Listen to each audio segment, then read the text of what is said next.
Howdy, and welcome back to the Texas Bucket List.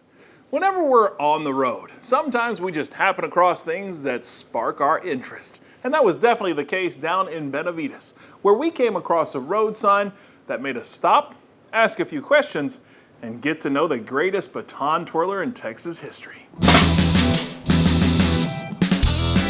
Smack dab in the middle of South Texas sits the small town of Benavides. Things are pretty quiet on this part of 359. But if you keep your eyes peeled when pulling into town, you can't help but notice a sign dedicated to a 6-time world champion baton twirler. Being the inquisitive crew that we are, we had to stop by to get the story, so we strolled into Louis' restaurant, where the town was happy to tell us the tale of Bonnie Palacios. We see that sign every time we pass by. That sign right there is the Palacios, Bonnie Palacios sign. The community, the county is very proud to have a 6-time world champion. She did something nobody else has been able to accomplish. All I can say, I had a beautiful daughter. It didn't take us long to find Bonnie Palacios' parents, Oralia and Delio. How old were y'all when y'all got married? I was very young. I was 16. 16? Yes, sir. And I was 21. 21? Man! And we're still together. Some people do not know what they're doing at that age, but I think I knew what I was doing. These longtime lovebirds have 3 kids to their credit, and their youngest is Bonnie. How often do people stop in town and ask about the sign? Lots of people, believe it or not, stop and ask, hey, who's this little girl? Known for her red hair, Bonnie started twirling at 2.5, when she used to watch her sister do the same at the high school across the street from her parents' house. She automatically got into it. I mean, she was just very flexible, and she started spinning like you wouldn't believe it. Just natural. Just natural. Anybody can go to college and be a doctor. It just takes time, it takes money. But this is different. This is talent.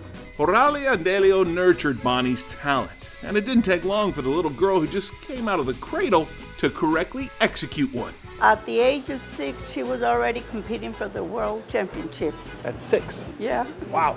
She practiced all day long and till dark. So I would constantly see her training out there at her parents' house. Everybody's got a special talent.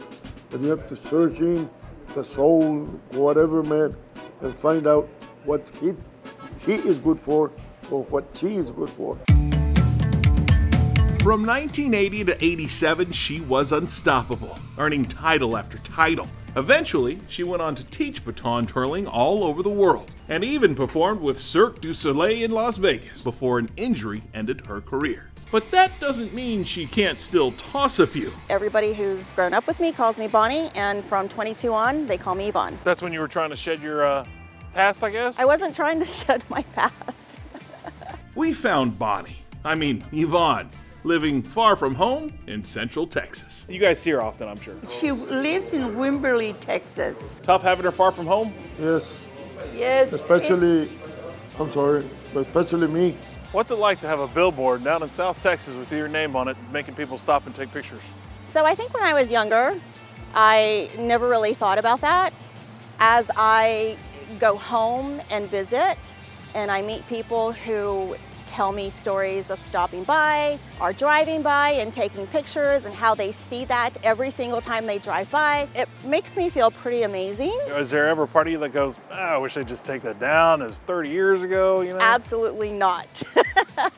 No, I love it there. I want it to stay there forever, if it's at all possible. And her dad, Delio, does everything he can to make his little girl's dream come true, just like he did all those years ago. Are you still doing all the upkeeping on it and painting it and maintaining it? Yes. You do that. Well, I'm old now and I can barely climb it. Hard for you to do nowadays. It means the world for me. That sign is who I am and who I'll always be, and I don't want to get emotional. And it was at that moment all the practices, all the work, and all the memories came back to Bonnie. Sorry. No, that's okay. You worked hard to get that sign. Yes. So I put in lots of hours, lots of dedication, lots of sacrifices to at least have a sign. I go back and nobody forgets. Nobody forgets me, nobody forgets my family, nobody forgets what I've done, and I always want them to be proud. I can say your parents are. Yes, they are. We're still poor, and I don't care. I don't care because I did, and my wife also, what we had to do with our children. When we're gone, we left behind something good, the work we had to do. Every Texas town has something they're proud of, a local eatery or a unique attraction. But Benavides has Bonnie. And Bonnie, well, she has her parents. I just appreciate with my whole heart everything that they did. Funds were not easily available, and they drove every week, twice a week to Corpus, an hour and a half, taking me to lessons. They sold barbecue plates, they made bingos, they made dances, they made raffles, they did anything and everything to try and get me the funds to be able to go to these competitions. So I believe we're in this planet to really work with your children. Once you can do those things, you're a good parent, man. You did your job, man. I am eternally grateful, forever grateful, and I could never, ever repay them for everything that they've done for me, ever. So stop by Benavides to get a quick lunch at Louis and see the sign dedicated to a story that culminates with hard work and family. We love the family and we love Bonnie. It's an honor. It really is. If you work hard enough, you can achieve any goal you like. We're not in mid-America. We're coming from a very small community. We had a girl that went from this small community, made it big time, went, world champion. You don't hear that from little small communities like this. To know who I am, what I've done with my life, how Benavides played a role in that, how the people of Benavides played a role in that, and probably they played a little bit more of a role than they ever believe.